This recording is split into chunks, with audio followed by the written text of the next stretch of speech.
इस भाग से पहले 2 भागों में हमने भारत की गुलामी के 7 कारणों में पहला कारण हिंदू साहित्य में वर्ण व्यवस्था और जाति भेद और दूसरा आत्मा परमात्मा तथा अवतारवाद का भ्रमजाल। आज हम बात करेंगे तीसरे कारण हिंदू समाज में विषमता तथा स्वार्थ की पराकाष्ठा के बारे में। जय भीम, नमो बुद्धाय। हिंदू जाति में वेदों के गुलाम वर्ण व्यवस्था की अमानुषिक कल्पना की। इन्हीं वेद गुलामों ने इस वर्ण व्यवस्था को कल्पना के बल पर ईश्वर रचित बताया, जिसका फल हुआ कि वर्ण व्यवस्था ऋण होती गई। फिर इसे कर्मों के आधार पर न मानकर जन्म से माना जाने लगा। यह जन्म पर आधारित वर्ण व्यवस्था ही कठोर विषमता का जनक बनी। यदि वर्ण व्यवस्था की अमानुषिक कल्पना न की गई होती तो सर्वत्र समता का साम्राज्य होता। भारत इतना मजबूत और शक्तिशाली होता कि किसी को भी इस देश की ओर आंख उठाने तक का साहस न होता। आंख उठाने वाले की आंख ही फोड़ दी जाती। किंतु आदमी की अपनी कल्पनाएं अपने मन के स्वभाव के अनुसार ही कल्पित होती हैं। मन का स्वभाव है कि किसी एक बात पर अति ध्यान देने से मन में एक विकृति पैदा होती है और भौतिक जगत में जो वस्तु नहीं होती वो भी दिखाई देती है। मृग को झूठा जल दिखाई देता है, ज्वरग्रस्त मनुष्य को चूहे उड़ते दिखाई देते हैं, डरपोक मनुष्य को सुनसान स्थान पर भूत प्रेत आदि दिखाई देते हैं तथा भक्त झूठे भगवान को देखता है। मन में किसी भाव का आवेश होने से झूठे शब्द भी सुनाई पड़ते हैं। ऐसी ही दूषित मन की दूषित कल्पना है। यह दूषित वर्ण व्यवस्था है जो भदंत आनंद कौशल्यान के लिए मरण व्यवस्था है, जिसके कारण विषमता ही विषमता का सर्वत्र साम्राज्य है। भिक्षु निर्गुणानंद का कथन कितना सटीक है। वे कहते हैं, वैदिक आर्य मत कई कल्पनाओं पर आधारित है, कारण उसका मिथ्या ईश्वर कल्पना और उसका मिथ्या ईश्वर द्वारा वेद की रचना भी एक कल्पना है।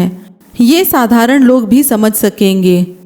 इंद्र, वरुण, कुबेर, अग्नि, विश्वकर्मा, भूमि, उषा, रात्रि, दिवस, औषधि, वनस्पति आदि समस्त देवता एक कल्पना मात्र हैं। बाबा साहेब कहते हैं, अछूतपन को समझना दूसरे मुल्क के लोगों के लिए कितना कठिन है, इसका उदाहरण मैं देता हूँ। 1932 ईस्वी में ब्रिटिश गवर्नमेंट ने जब अपना सांप्रदायिक निर्णय दिया और गांधी जी ने उस पर आमरण अनशन शुरू किया, उस समय मैं लंदन में था। बहुत दिनों के बाद यह सनसनीखेज खबर भारत के संबंध में इंग्लैंड के पत्रों में छपी। उन्होंने मोटी मोटी सुर्खियां देकर इसे छापा। जिन देशों में अछूतपन नहीं है वहाँ के लोग इस बारे में क्या जाने। लंदन यूनिवर्सिटी में पढ़ने वाले कुछ चीनी छात्र मेरे पास आए और उन्होंने मुझसे पूछा, अस्पृश्यता क्या है। मैंने बहुत समझाना चाहा। उन्होंने पूछा, क्या यह कोई छूत की बीमारी होती है या कोढ़ की तरह कोई रोग होता है जिससे कि लोग आदमी को छूना नहीं चाहते। मैंने कहा कि आदमी स्वस्थ और तंदुरुस्त हमारी तरह ही होते हैं। हाँ, अधिकांश की आर्थिक दशा हीन जरूर होती है। आधे घंटे से अधिक अस्पृश्यता के बारे में समझाने की कोशिश करता रहा, लेकिन देखा कि मेरे दोस्त के पल्ले कुछ भी नहीं पड़ रहा। मैंने अमेरिका के निग्रो लोगों का उदाहरण देकर समझाना शुरू किया। अब यद्यपि मैं थोड़ा बहुत समझाने में सफल हुआ, लेकिन तब भी उनकी समझ में नहीं आया कि एक ही रंग और रूप के आदमियों में अस्पृश्यता कैसी।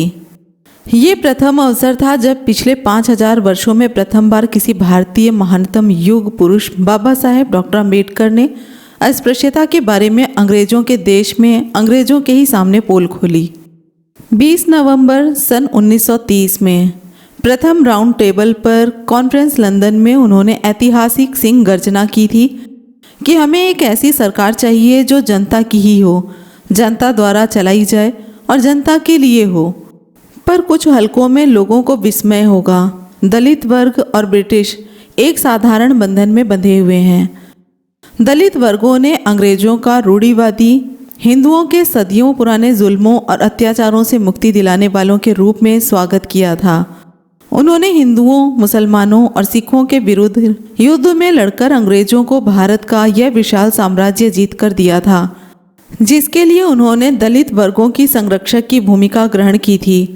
दोनों में इस प्रकार के घनिष्ठ संबंधों को दृष्टिगत रखते हुए भारत में अंग्रेजी साम्राज्य के प्रति दलित वर्गों के विचारों में इस प्रकार का परिवर्तन निस्संदेह एक अत्यंत अद्भुत और महत्वपूर्ण घटना है।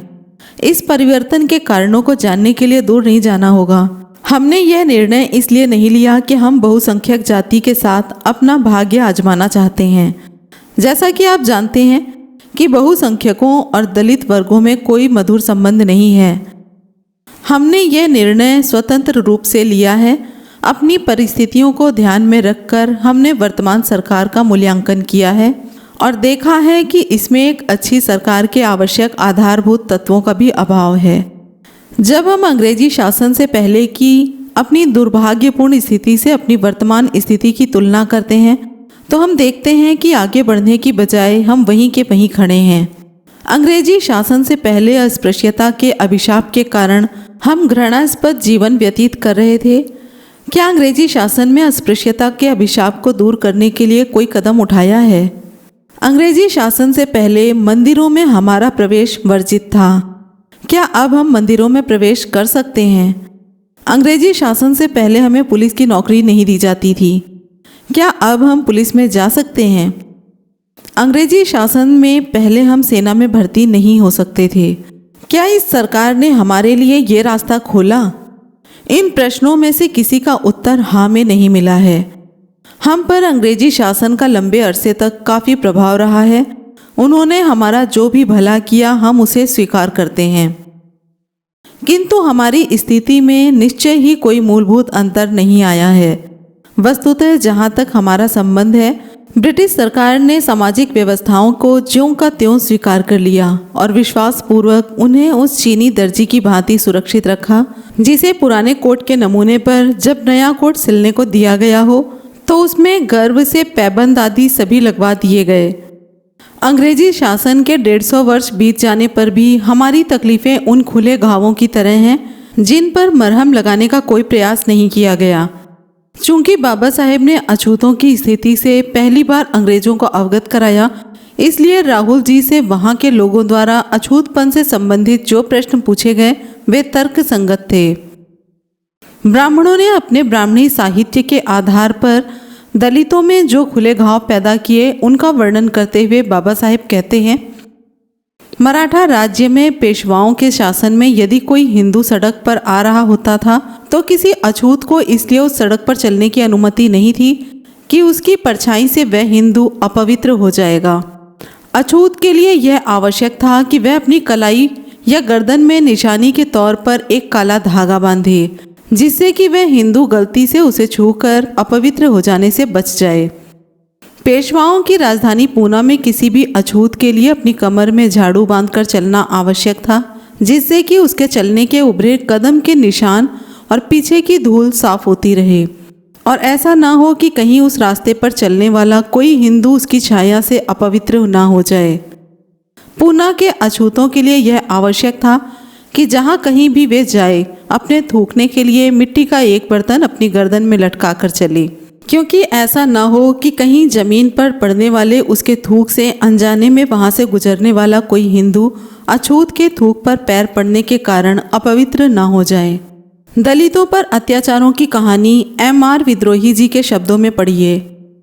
पेशवाकालीन अछूतों पर हुए अत्याचार मालोजी ने अपने पुरखों से सुन रखे थे कि 2-2 पैसा के लिए ब्राह्मण लोग अछूतों के बाल मुड़ाकर एक बहुत बड़े टोकरे में रेत भरवाकर जेठ की कड़ी धूप में 4-4 घंटे खड़ा करते थे। किसी ब्राह्मण के यहाँ चोरी हो जाती थी तो पूरी बस्ती के अछूत लोगों को अपनी निर्दोषिता का प्रमाण ब्राह्मणों के आविष्कार किए ढंग से देना पड़ता था। एक तेल भरी कढ़ाई किसी देव स्थान के बाहर एक चूल्हे पर चढ़ाई जाती थी। उस तेल के पैसे अछूतों से लिए जाते थे। जब तेल खौलने लगता था तो उसमें एक तांबे का पैसा डाला जाता था। फिर उसे आदेश देते थे कि खौलते तेल में से पैसा निकाल। यदि वह जल जाता तो दोषी है, यदि नहीं जलेगा तो दोषी नहीं है। भारत के अछूतों का ब्राह्मणों ने जो सामाजिक बहिष्कार किया उसके परिणाम स्वरूप देश में अछूतपन का प्रादुर्भाव हुआ। ब्राह्मणों ने अपने धर्म ग्रंथ वेद, महाभारत, रामायण, गीता, उपनिषद, पुराण, मनुस्मृति आदि के द्वारा भारत के मूल निवासियों में अज्ञानता का जो बलपूर्वक बीजारोपण किया, उसके द्वारा सही और गलत का भेद मिट गया। गिद्ध और कौओं के साथ जब चमार पुत्र मरे ढोर के मांस के लिए दूर हटते दिखाई देते, तो मानो कृष्ण आकर चमार पुत्र को गीता का उपदेश देते। चमार, यदि तू मरे हुए ढोर का मांस घर नहीं ले जाएगा तो 3 दिन से भूखा तेरा पुत्र क्या खाएगा। ब्राह्मणों ने यज्ञ में अन्न इसीलिए जलाया था कि ताकि तेरे पुत्र गिद्धों कौओं के साथ मरे ढोर पर महाभारत का युद्ध करें। जब उनके घर में खाने को ही नहीं होगा तो ब्राह्मणवाद से टक्कर कौन लेगा। खुटकड़ा जाति के लोगों द्वारा पोड़े फिंसियों का मवाद मुंह से चूस कर थूकने की प्रक्रिया में चारों वेदों का सार है। नट, कंजर, कुछ मधिया, सांसी लोग कौटिल्य के अर्थशास्त्र को सिर पर लदे आज भी घूम रहे हैं। दलितों पर लगाए गए प्रतिबंधों को पढ़कर बाबा साहेब की वह उक्ति याद आती है कि मुझे यह कहने में कतई हिचक नहीं है कि जहाँ हिंदू कमीना रहा है वहीं मुसलमान क्रूर रहा है। कमीनापन क्रूरता से ज़्यादा खराब है। हिंदुओं के निकम्मेपन की यह निम्न प्रतिबंध मुंह बोलती तस्वीर है। बाबा साहेब इन प्रतिबंधों के बारे में 15 बातें लिखते हैं। पहली, अस्पृश्यों को चाहिए कि वे अपने घर हिंदुओं की बस्ती से दूर बनाएं। अगर अस्पृश्य अपने घर दूर बनाने के लिए इन नियम को तोड़ते हैं या उनकी अनदेखी करते हैं, तब यह उनका अपराध माना जाएगा। दूसरी बात, अस्पृश्य लोगों के घर गांव के दक्षिण में होने चाहिए, क्योंकि चारों दिशाओं में दक्षिण दिशा ही सबसे अधिक अशुभ होती है। इस नियम का उल्लंघन अपराध माना जाएगा। तीसरी बात, अछूत को चाहिए कि वह इस बात का ध्यान रखे कि उसे छू जाने या उसकी छाया से भी पाप लगता है। अगर वह इस नियम को तोड़ता है तब वह अपराध माना जाएगा। चौथी बात, अगर कोई अछूत अपने पास किसी भी प्रकार की कोई संपत्ति जैसे भूमि या पशु रखता है तो वह अपराध करता है। पांचवी बात, अगर कोई अछूत अपने लिए खपरेल की छत वाला घर बनाता है तब वह उसका अपराध माना जाएगा। छठी बात, अगर कोई अछूत स्वच्छ कपड़े, जूते, घड़ी या सोने के जेवर पहनता है तब वह अपराध करता है। सातवीं बात, अगर कोई अछूत अपने बच्चों के अच्छे नाम रखता है तब वह अपराध करता है। उनके नाम ऐसे होने चाहिए जो हीनता सूचक हों। आठवीं बात, अगर कोई अछूत किसी हिंदू के सामने किसी कुर्सी या चटाई पर बैठता है तब वह अपराध करता है। नौवीं बात, अगर कोई अछूत घोड़े पर चढ़कर या पालकी में बैठकर गांव से गुजरता है तब वह अपराध करता है। 10वीं बात, अगर कोई अछूत अपनी बिरादरी वालों का कोई जुलूस गांव से होकर ले जाता है तब वह अपराध करता है। 11वीं बात, अगर कोई अछूत किसी हिंदू को प्रणाम आदि नहीं करता तब वह अपराध करता है। 12वीं बात, अगर कोई अछूत सभ्य लोगों की भाषा बोलता है तब वह अपराध करता है। 13वीं बात, अगर कोई अछूत किसी शुभ दिन गांव में आकर बातचीत करता है जब हिंदू व्रत कर रहे हों या जब वे अपना व्रत पूरा कर अन्न जल ग्रहण कर रहे हों तो वह अपराध करता है, क्योंकि उसके मुख से निकली हुई दुर्गंध से न केवल वातावरण बल्कि हिंदुओं का आहार भी दूषित हो जाता है। 14वीं बात, अगर कोई अछूत सवर्ण व्यक्तियों के जैसे चिन्ह धारण करता है और अपने को सवर्ण जैसा प्रदर्शित करके घूमता है तब वह अपराध करता है। 15वीं बात, अछूत को चाहिए कि वह निम्न व्यक्तियों के स्तर के अनुरूप दिखे और उसे प्रत्यक्ष रूप से निम्नता दर्शाने वाले ऐसे नाम आदि धारण करने चाहिए जिनसे लोग उसे तदनुरूप पहचान सकें, जो इस प्रकार हैं। हीनता सूचक नाम रखना, स्वच्छ वस्त्र ना पहनना, बिना खपरेल वाले घर में रहना, चांदी सोने के जेवर ना पहनना। इनमें से किसी भी नियम का उल्लंघन अपराध है। हिंदू समाज में जहाँ दलितों के लिए कर्तव्य ही कर्तव्य थे, वहाँ ब्राह्मणों के लिए अधिकार ही अधिकार थे। हिंदुओं का ये कैसा गंदा विधान था कि दलितों को कोई किसी भी प्रकार का अधिकार ही नहीं था और हिंदुओं का कोई कर्तव्य ही नहीं था। हिंदुओं द्वारा बनाए गए दलितों के कर्तव्यों के बारे में बाबा साहेब लिखते हैं, अछूत जाति के व्यक्ति को चाहिए कि वह किसी भी हिंदू के घर की घटना जैसे मृत्यु या विवाह की सूचना दूसरे गांव में रहने वाले उसके सगे संबंधियों तक पहुंचाए, चाहे वह गांव से कितनी ही दूर क्यों ना हो। अछूतों को चाहिए कि हिंदू के घर में विवाह के अवसर पर ऐसे कार्य जैसे लकड़ी चीरना या आने जाने का कार्य करें।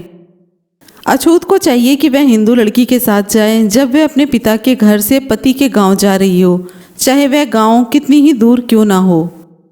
जब सारा गांव बड़े बड़े त्यौहार जैसे होली और दशहरे के त्यौहार की तैयारी कर रहा हो, तब अछूतों को चाहिए कि वे नौकरों द्वारा किए जाने वाले काम करें जो मुख्य कार्य पहले से किए जाने वाले जरूरी होते हैं। अछूतों को चाहिए कि वे कुछ त्योहारों पर अपनी स्त्रियों को गांव के बाकी लोगों के हवाले कर दे, जिससे वे उनके साथ फूहड़ मजाक वगैरह कर सकें। बाबा साहेब कहते हैं कि अगर हिंदू अस्पृश्यता का पालन करता है तो वह इसलिए कि उसका धर्म उसे ऐसा करने का आदेश देता है। अगर इसकी इस स्थापित व्यवस्था के विरुद्ध उठने वाले अस्पृश्यों का वह नृशंसता पूर्वक और अन्यायपूर्वक दमन करता है, तब उसका कारण अपना धर्म है, जो उसे केवल इस बात की ही शिक्षा नहीं देता कि यह स्थापित व्यवस्था दैवी विधान है और इसलिए पावन है, बल्कि उस पर यह सुनिश्चित करने का कर्तव्य भी आरोपित करता है कि उसे इस स्थापित व्यवस्था को हर संभव उपाय से कायम रखना है। अगर वह मानवता की पुकार को नहीं सुनता, तब उसका कारण यह है कि उसका धर्म अस्पृश्यों को मानव समझने के लिए उसे बाध्य नहीं करता। अगर अस्पृश्यों को मारने पीटने, उनके घरों को लूटने तथा जलाने और उन पर अत्याचार करते समय उसे अपने विवेक का कुछ भी ध्यान नहीं रहता, तब उसका कारण यह है कि उसका धर्म उसे इस बात की शिक्षा देता है कि इस सामाजिक व्यवस्था की सुरक्षा करने के लिए किया गया कोई भी कर्म पाप कर्म नहीं है। सामने खड़ा एक मानव हिंदू को मानव नहीं दिखाई देता। वह जातिवाद में इतना अंधा होता है कि हिंदू उससे पूछता है कि तेरी जाति क्या है। इस जातिवाद के कारण ही एक हिंदू में समानता, बंधुता, स्वतंत्रता, न्याय तथा मानवता के नाम पर हृदयहीनता, मानवहीनता और अन्याय की पराकाष्ठा ही मिलती है। बाबा साहेब डॉक्टर अंबेडकर ने इसे अपने शब्दों में बताया है। आगरा के एक चमार ने किसी ब्राह्मण को उसके घर में विष्णु की पूजा करते हुए देख अपने भी घर में ऐसा ही किया। जब ब्राह्मण को पता चला तो वह गुस्से में लाल पीला हो उठा। उसने बहुत से गांव वालों की सहायता से अभागे अछूत को पकड़कर उसकी जमकर पिटाई की और कहा, तुझे भगवान विष्णु की पूजा करने की हिम्मत कैसे हुई। इसके बाद उसने उसके मुंह में कीचड़ भरकर छोड़ दिया। चमार ने हताश होकर हिंदू धर्म त्याग दिया और इस्लाम धर्म स्वीकार कर लिया।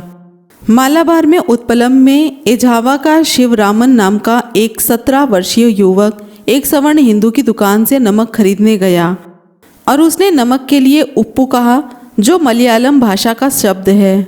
मालाबार में वहाँ के रीति रिवाजों के अनुसार हिंदू ही नमक को उप्पू कह सकते हैं। अछूत होने के कारण उसे पुलिचाटन शब्द का प्रयोग करना चाहिए था।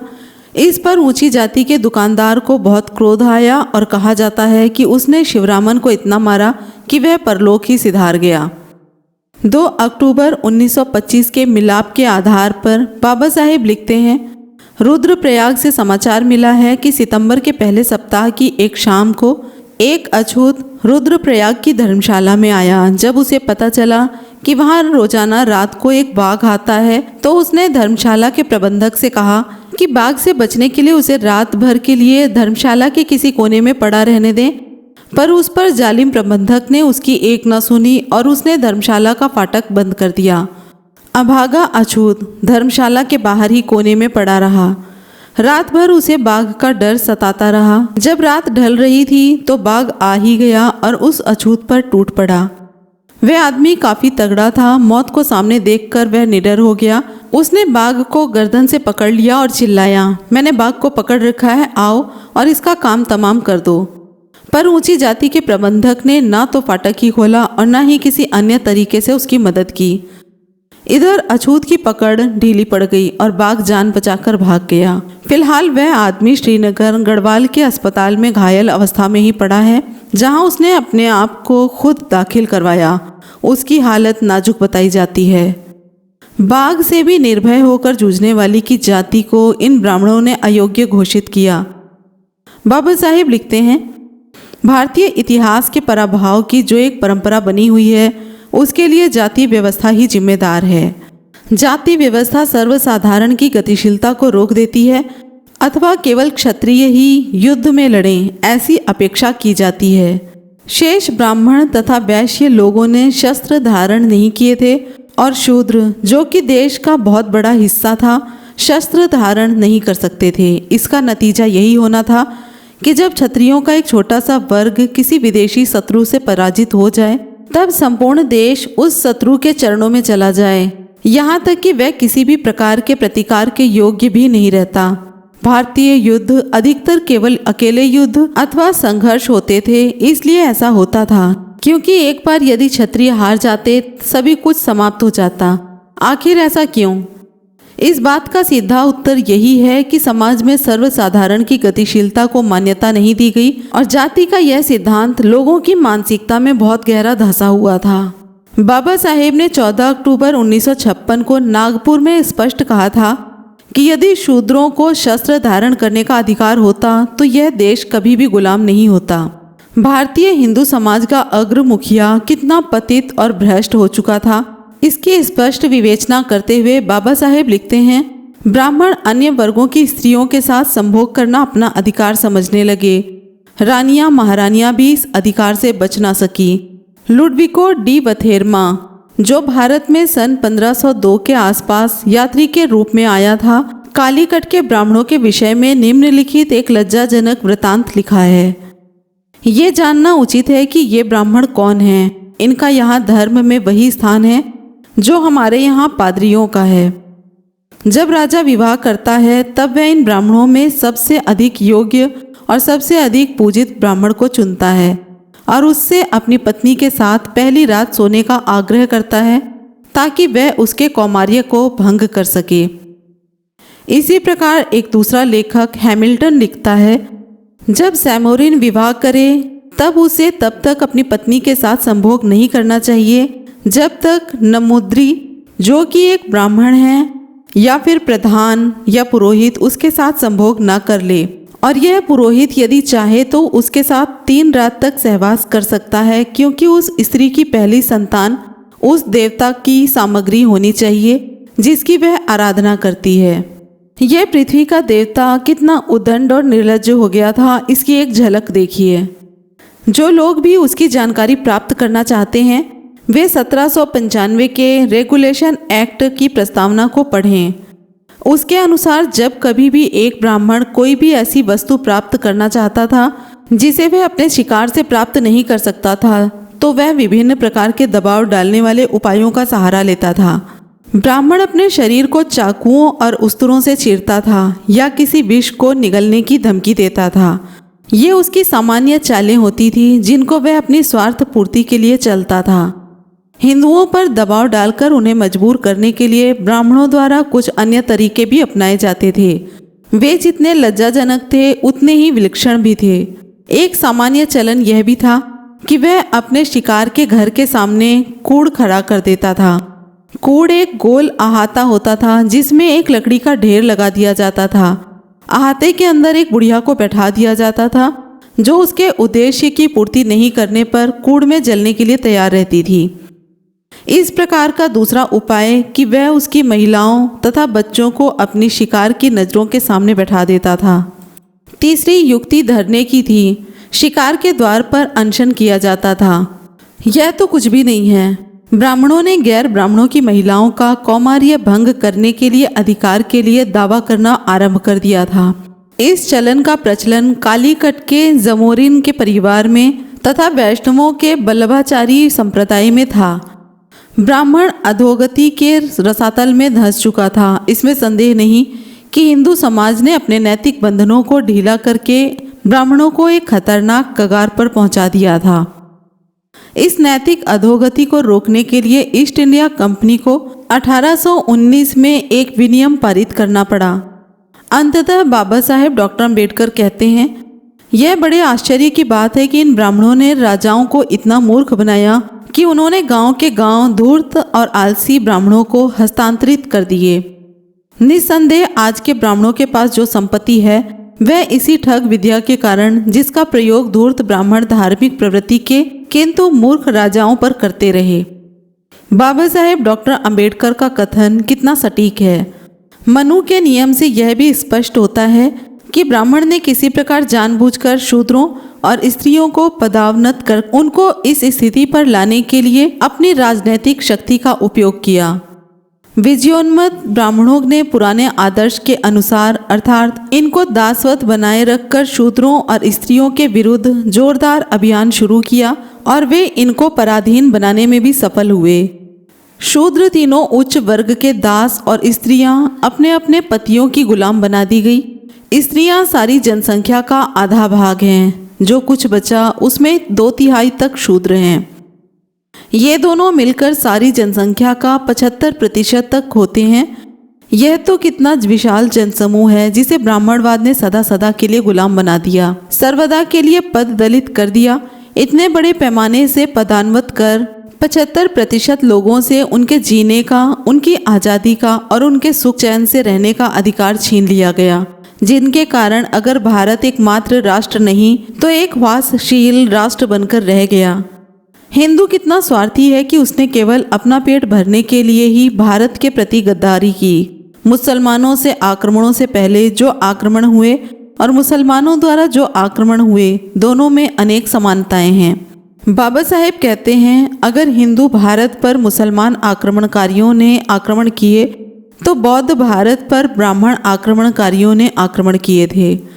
हिंदू भारत पर मुसलमानों के और बौद्ध भारत पर ब्राह्मणों के आक्रमण, दोनों में बहुत समानताएं हैं। आइए सन 712 ईस्वी के प्रथम मुसलमान आक्रमणकारी के समय की हिंदू नीति देखें। प्रसिद्ध पत्रकार LR वाली जी के शब्दों में, बौद्ध राजा हर्ष के राज्यकाल में मौर्य वंश शाखा का एक राजा सिंध पर शासन करता था जिसका नाम था साहसी। हर्ष काल के समय में राजा और प्रजा दोनों बुद्ध धर्मी थे। सन 650 ईस्वी के आसपास राजा साहसी बीमार हुआ और उसका देहांत हो गया। उसके बाद उसके ब्राह्मण मंत्री चच ने शासन पर कब्जा कर लिया। उसने साहसी की रानी से शादी कर ली। यह चच बहुत पक्का हिंदू था। उसके राजगद्दी संभालते ही सिंध में एक धार्मिक क्रांति आ गई। चच ने लाहौनों और जाटों जो बौद्ध धर्मी थे उनके संबंध में ऐसे कानून बनाए जिनके द्वारा उनके कई अधिकार छीन लिए गए। उन्हें रेशम के कपड़े पहनने बंद करा दिए गए। उनको नंगे पांव और नंगे सिर चलने फिरने का आदेश दिया गया। उनको घोड़ों पर बिना जीन चढ़ने का हुक्म दिया गया। वे ब्राह्मण और राजा के घर लकड़ियां पहुंचाया करें। जाटों और लाहौनों के साथ इस प्रकार भेदभाव करने के उद्देश्य से यह ज्ञात होता है कि बुद्ध धर्म की उन्नति के समय जाति पाति का भेद गिरा दिया गया था। उसे फिर से पूरे जोर से पैदा करने का यत्न किया गया। चच के 22 वर्ष तक राज्य करने के बाद उसका सन 673 ईस्वी में देहांत हो गया। उसकी जगह उसके भाई चंद्र ने 7 वर्षों तक राज्य किया। फिर चच का बेटा दाहर गद्दी पे बैठा। आगे बाली जी कहते हैं, इजाज इब्ने यूसुफ कोफे का हाकिम था। उसके अधीन प्रदेशों के अल्ताफी जाति के कुछ विद्रोही मुसलमान हिंदुस्तान को भाग आए थे और सिंध के राजा दाहर की शरण में रहने लगे थे। इनका सरदार मोहम्मद वारिस अल्लाफी था। राजा ने उन्हें जागीर देकर अपनी सेना में रख लिया था। इजाज ने उन्हें मांगा पर दाहिर ने देने से इनकार कर दिया। इसी दौरान में अरब का एक जहाज लंका से आ रहा था। उसे कच्छ के लुटेरों ने लूट लिया। इजाज ने इसका हर्जाना मांगा। दाहिर ने कहा कि वह स्थान हमारे राज्य की सीमा से बाहर है, अतः हम हर्जाना नहीं देंगे। इसी पर इजाज ने सन 1712 ईस्वी में मोहम्मद बिन कासिम को सिंध पर भेजा। यह इजाज का भतीजा था। यह 20 वर्ष का साहसी बलोचिस्तान की विस्तृत मरुभूमि को पार करता हुआ बिना किसी रोक टोक के सिंध पर चढ़ाया। दाहर के सेनापतियों और नारायण कोट के किलेदार, जो अब हैदराबाद में कहलाता है, उनको लालच देकर शरणागत मुसलमानों के सरदार मोहम्मद वारिस अल्लाफी ने प्रथम ही वश में कर लिया था। समय पर वे स्वयं भी युद्ध में विपरीत हो गए। 10,000 सवार और 20,000 पैदल सैनिक लेकर सम्मुख गया। 8 दिन तक घोर युद्ध हुआ। कासिम भागने को ही तैयार था कि एक ब्राह्मण ने उससे कहा कि यह मंदिर का झंडा गिरा दिया जाए तो हिंदू सेना भाग जाएगी, क्योंकि हिंदुओं का यही विश्वास है। कासिम ने झंडे पर निशाना दाग दिया और उसे गिरा दिया। उसके गिरते ही हिंदू सेना भागने लगी। राजा दाहिर एक तीर से घायल होकर गिर गया और उसका सिर काट लिया गया, जिसे भाले पर लगाकर दिखाया गया। उसे देखकर सेना भाग खड़ी हुई और मंदिर ध्वस्त कर दिया गया। उसी ब्राह्मण ने कुछ दक्षिणा पाने की लालच में एक गुप्त खजाने का पता कासिम को दे दिया, जिसमें से 40 डेंगे तांबे की बनी मिली, जिनमें 17,200 मन सोना भरा था, जिसका मूल्य 1 अरब 72 करोड़ रुपए होता था। इसके अतिरिक्त 6,000 मूर्तियां ठोस सोने की थी, जिनमें सबसे बड़ी का वजन 30 मन का था। हीरा, पन्ना, मोती, लाल और मानिक इतना था जिसे कई ऊँटों पर लादा गया। कासिम ने राजा दाहर की 2 सुंदर बेटियों को छीनकर अपने स्वामी को भेज दिया। इस प्रकार ब्राह्मणों ने भारत में दास्तां की नींव डाली। अतः संक्षेप में जाति पाति से परिपूर्ण इस खतरनाक स्वार्थीवादी नीति का आकलन किया जाए तो ललई सिंह यादव जी के शब्दों में कह सकते हैं। उन्होंने इसके 12 कारण बताए हैं। पहला, सिंधु नरेश दाहर के देवी जी के मंदिर के ब्राह्मण पुजारी ने राजा दाहर के हार जाने की तरकीब मोहम्मद बिन कासिम को बताई। दूसरा, सोमनाथ के मंदिर को महमूद गजनवी से लुटवाने के लिए उस मंदिर के फाटक को बड़े ब्राह्मण पुजारी ने खोला था। तीसरा, भारत को गुलाम बनाने के लिए जयचंद की चिट्ठी लेकर एक ब्राह्मण मोहम्मद गौरी के पास गया था। चौथा, सिखों के गुरु गोविंद सिंह के दोनों बच्चों को ब्राह्मण ने ही मुसलमान सिपाहियों को पकड़वा दिया था। बाद में सरहिंद के सूबेदार ने किले के दीवार में बच्चों को जीवित चिनवा दिया था। इस स्थान को आजकल फतेहगढ़ साहब कहते हैं। दीवार में जिंदा दफनाए गए बच्चों की उम्र क्रमशः 8 साल तथा 6 साल की थी। पांचवा, मिर्जाफर जो आर्य से मुसलमान बना था, अंग्रेजों से जा मिला था। छठा, ऋषि दयानंद सरस्वती को ब्राह्मण ने ही जहर देकर मार डाला था। सातवां, मोहनदास करमचंद गांधी की ब्राह्मण ने ही गोली मारकर हत्या की थी। आठवां, शादीलाल कपूर एवं सहगल ने पाकिस्तान के हित में भारत में रहकर जासूसी की थी। नवां, आर्य फौजी ऑफिसर के पहरे में से लोहिया हेड पिथौरागढ़ का मुख्य नक्शा चीन की लड़ाई 1962 ईस्वी के समय गायब हो गया और चीन के पास अज्ञात तरकीब से पहुंच गया। 10वां, 1962 की चीन की लड़ाई के समय भारत सरकार के रक्षा मंत्री कृष्ण मेनन व फौजी ऑफिसर ब्राह्मण जनरल कौल की गद्दारी किसी से छिपी नहीं है। 11वां, अखिल भारतीय कांग्रेस के वरिष्ठ नेता सुनील दास ने फरक्का बांध का ब्लूप्रिंट नक्शा सन 1967 ईस्वी में पाकिस्तान को बेच दिया। 12वां, कच्छ का रण का नक्शा जो राज्य विलीनीकरण के समय वहाँ के राजा मेहरावल ने भारत को दिया था, उसे आर्य पैरोकार ने गायब कर दिया। फलस्वरूप विश्व की अदालत की स्पेशल सभा जिनेवा में भारत की हार हुई और कच्छ का रण पाकिस्तान को दे दिया गया। अतः यदि भारत को सशक्त, सुदृढ़, गौरवशाली, वैभवशाली तथा निर्दोष प्रभु सत्ता संपन्न राष्ट्र बनाना है तो सामाजिक विषमता तथा क्षुद्र स्वार्थ बुद्धि को तिलांजलि देनी ही होगी। आज का ये वीडियो पसंद आया हो तो लाइक, कमेंट, शेयर जरूर करें। चैनल को सब्सक्राइब करें। फिर मिलेंगे अगले वीडियो में। जय भीम, नमो बुद्धाय, जय संविधान।